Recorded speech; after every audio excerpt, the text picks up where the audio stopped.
Hello everyone, आज UPSC GS paper 1 का exam था जो 9 से 12 वाला शिफ्ट में था। तो उसमें हम लोग देख लेते हैं कि कितने कैसे क्वेश्चन और किस सब्जेक्ट से कितने क्वेश्चन आए हैं और कितने वाले 150 शब्दों वाले और 250 शब्दों वाले के कितने क्वेश्चन थे। तो पहले देख लेते हैं, इसमें 20 क्वेश्चन थे और आज ये दूसरा पेपर है। पहला पेपर है जो ऐसे का वो कल हो गया था। तो हम लोग पहला क्वेश्चन देखते हैं। ये बीपीएससी मेंस का जो एग्ज़ाम होने वाला है दिसंबर में, उसके लिए भी इम्पोर्टेंट रहेगा क्योंकि उसका पेपर 1 में भी वैसे ही क्वेश्चन आते हैं कल्चर के। तो पहला क्वेश्चन है हमारा, स्पष्ट करें कि मध्यकालीन भारतीय मंदिरों की मूर्तिकला उस दौर के सामाजिक जीवन का प्रतिनिधित्व करती है। तो ये जो क्वेश्चन था इसमें 150 शब्दों का था और ये 10 नंबर का था। इसमें how will you explain the medieval Indian temple sculpture represent the social life of those day. तो भारतीय मंदिरों के जो उस टाइम के जो मंदिर बने थे वो जो उस टाइम के जो लोगों का सोशल लाइफ था कैसे रिप्रेजेंट कर रहे थे। जो हमारे उस टाइम जो बीपीएससी में जैसे हम लोग लिखते हैं कि मौर्य कला में कि लोक कला से है, जो एक लोग का जीवन कला से, जो लोग नॉर्मल बिहेवियर में क्या करते रहते हैं समाज में, उससे था। तो दूसरा क्वेश्चन है हमारा, अधिकांश भारतीय सिपाहियों वाली ईस्ट इंडिया की सेना क्यों तत्कालीन भारतीय शासकों की संख्या बल से अधिक और बेहतर सुसज्जित सेना में लगातार जीतते रही, कारण बताइए। ये इंडियन हिस्ट्री का है, जो मॉडर्न हिस्ट्री का क्वेश्चन है। तो इसमें ये 10 नंबर का है 150 वर्ड में। इसमें आप ये लिख सकते हैं कि जो मॉडर्न हिस्ट्री में जो अंग्रेज सिपाही थे वो ज़्यादा डिसिप्लिन थे, उनके पास अच्छे हथियार थे, उनके पास अच्छी लीडरशिप थी और उनके सरकार के तरफ से बैकअप रहता था कि जितने भी लड़ाइयाँ लड़ी गई मराठा के साथ, एंग्लो मराठा, एंग्लो मैसूर और जो हैदराबाद के साथ, निज़ाम के साथ, अवध के साथ जितनी भी लड़ाइयाँ लड़ी गई उसमें उनके सरकार के तरफ से और ब्रिटिश जो गवर्नमेंट के गवर्नर जनरल थे उनके तरफ से उनका पूरा सपोर्ट था, उनके पास वो डिसिप्लिन थी और हमेशा लड़ाइयों में उनकी सेना अच्छी रही है।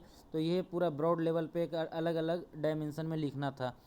तीसरा क्वेश्चन है हमारा, औपनिवेशिक भारत की 18वीं शताब्दी के मध्य में क्यों अकाल पड़ने में अचानक वृद्धि देखने को मिलती है, कारण बताएं।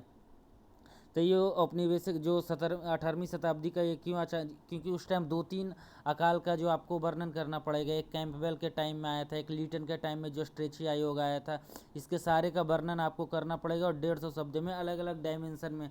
क्योंकि उस टाइम जो सरकार औपनिवेशिकरण के कारण जो उसमें सरकार उसमें कॉमर्शलाइजेशन कर दी थी ज़्यादा, जो वैसे कृषि पे ध्यान दे रही थी जिससे उनको फ़ायदा हो।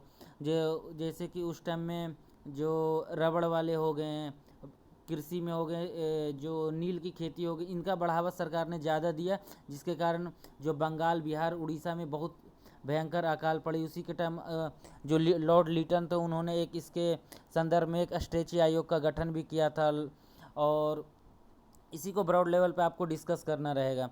चौथा है कि प्राथमिक चट्टानों की विशेषता एवं प्रकार का वर्णन करें। Describe the characteristic and type of primary rock. ये तो डायरेक्ट हमारे डेफिनेशन से है कि क्या कौन कौन से रॉक हैं, जिसे हम लोग अवसादी पढ़ते हैं, बैसाल्ट चट्टान पढ़ते हैं, रूपांतरित, इनका पूरा वर्णन करना पड़ेगा। तो ये आसान क्वेश्चन था। पाँचवा है, भारतीय मौसम विज्ञान विभाग द्वारा चक्रवात प्रवण क्षेत्रों के लिए मौसम संबंधी चेतावनी का निर्धारित रंग संकेत के चर्चा करें। एक कोडिंग का पूछ रहा है कि ज़्यादा वर्षा होने के लिए कौन सा कलर ये डिफाइन किया गया, उसको इंडियन मीटरोलॉजिकल डिपार्टमेंट के बारे में पूरा इसमें देना पड़ेगा। छठा क्वेश्चन है हमारा, डेक्कन ट्रैप से के रिलेटेड जो नेचुरल रिसोर्सेज हैं उसका पूरा डिस्क्राइब करना पड़ेगा। सातवां क्वेश्चन है, भारत में पवन ऊर्जा की संभावना का परीक्षण कीजिए एवं सीमित क्षेत्रीय विस्तार के कारणों को समझाएं।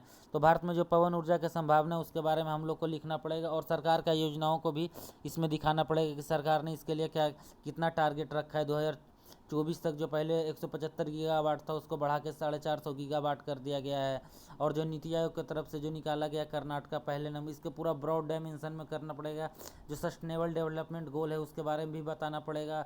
वर्ल्ड लेवल पे क्या चल रहा है, जो एक बार 2019-20 में वन सोलर वन ग्रिड करके जो प्रधानमंत्री मोदी ने किया था उसके बारे में भी हम लोग को देखना पड़ेगा। पूरा डायमेंशन में अलग अलग डायमेंशन में लिखना पड़ेगा। अगला क्वेश्चन है हमारा कि पारिवारिक संबंधों पर वर्क फ्रॉम होम के असर के छानबीन तथा मूल्यांकन करें। वर्क फ्रॉम होम का फैमिली रिलेशनशिप पे क्या प्रभाव पड़ा है।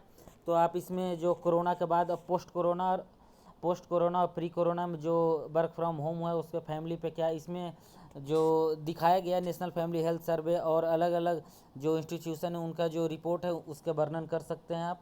9वां क्वेश्चन है, how is the growth of tier 2 cities related to the rise of new middle class with the emphasis of the culture of consumption. तो इसमें हमारा क्या रहेगा कि अभी जो नए जो टायर 2 सिटीज़ हैं जिनकी जनसंख्या लगभग 30 लाख तक है, उसमें क्या क्या डेवलपमेंट हो रहे हैं, तो उसके बारे में आप सरकार की जो योजनाएं हैं उसका वर्णन भी कर सकते हैं। स्मार्ट सिटी में स्मार्ट गवर्नेंस का और जो पुलिस है उसके सारी चीज़ों का वर्णन आपको करना पड़ेगा। 11वां क्वेश्चन है हमारा, राज्यों एवं प्रदेशों के राजनीतिक और प्रशासनिक पुनर्गठन 19वीं शताब्दी के मध्य से निरंतर चल रही है। The political and administrative recognition of states and territory has been continuous to process since the mid 19th century, discussed with the example। तो जो हमारे पूरा 19वीं सदी से जो अंग्रेज़ों के टाइम से जो जो उसमें परिवर्तन हुआ है साल दर साल, उसके बारे में एक लिखना पड़ेगा। एडमिनिस्ट्रेटिव आप यहाँ से लिख सकते हैं 1773 से जो रेगुलेटिंग एक्ट आया, पिट्स इंडिया एक्ट आया, जो उसमें डेवलपमेंट 1813 का एक्ट आया, 1833 का उसमें क्या क्या डेवलपमेंट हुआ, 1856 का जो आया था, 1858 का, फिर 1909 का, सारे के इसमें वर्णन करना पड़ेगा छोटे छोटे में कि अलग अलग डायमेंशन में अलग बहुत ब्रॉड लेवल पे हो सके। Discuss the significance of lion and bull figure in Indian mythology art and cult.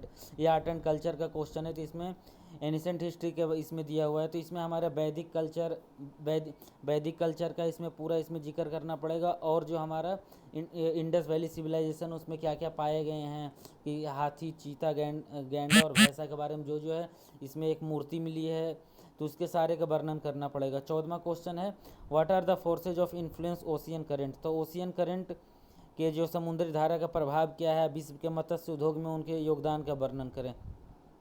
तो इसमें तो हमारे जो समुद्री धाराएं हैं उसके बारे में पहले इनके बारे में कुछ बताना पड़ेगा। उसके बाद विश्व के मत्स्य उद्योग में भारत का स्थान क्या है। एक भारत सरकार के द्वारा योजना चलाया गया प्रधानमंत्री मत्स्य संपदा योजना, जो मत्स्य से रिलेटेड है, उसके बारे में भी वर्णन करना पड़ेगा। अगला हम लोग देखते हैं, रबड़ उत्पादक देशों के वितरण का वर्णन कीजिए और उनके द्वारा सामना किए जाने वाले प्रमुख पर्यावरणीय मुद्दों का इंगित कीजिए। ये 2 दिन पहले कहीं द हिंदू का आर्टिकल था, इसमें रबर उत्पादकों के बारे में जो उनके समस्याएं थी इनके बारे में आर्टिकल आया था। परसों का पेपर देख सकते हैं, इसका एक आर्टिकल आया हुआ था कि रबर उत्पादक के क्या क्या इसमें दिक्कतें आ रही हैं सरकार के द्वारा, उसमें क्या क्या उसमें इंसेंटिव दिए जाने की ज़रूरत है, क्योंकि भारत में सबसे ज़्यादा जो रबर उत्पादक जो राज्य हैं जो केरला है।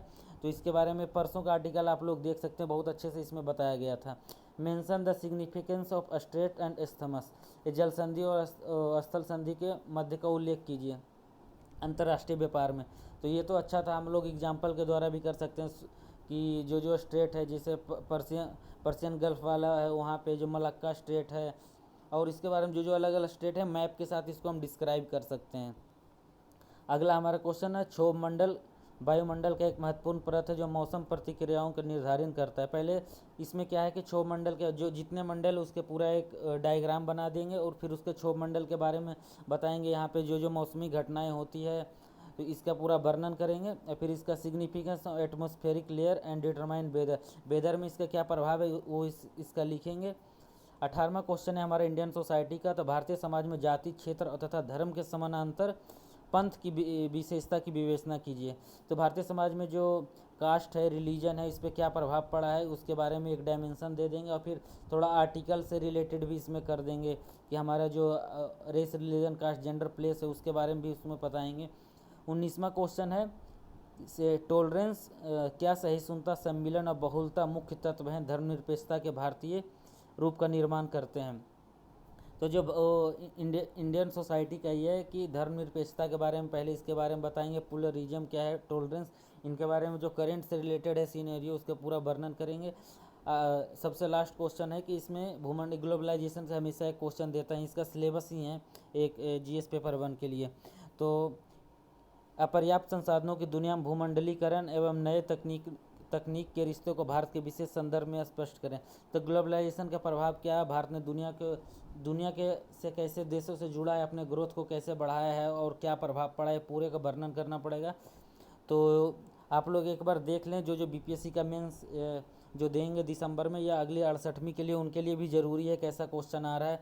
और जो यूपीपीसीएस मेंस जो 27 तारीख से होने वाले उनके लिए भी एक ये ओवरव्यू का काम कर सकता है कैसे क्वेश्चन आ रहे हैं। क्योंकि आप देख सकते हैं जो रबड़ वाला क्वेश्चन था परसों का द हिंदू का आर्टिकल से ही था, आप ये पूरा देख सकते हैं, ये इंपॉर्टेंट क्वेश्चन था। Thank you everyone.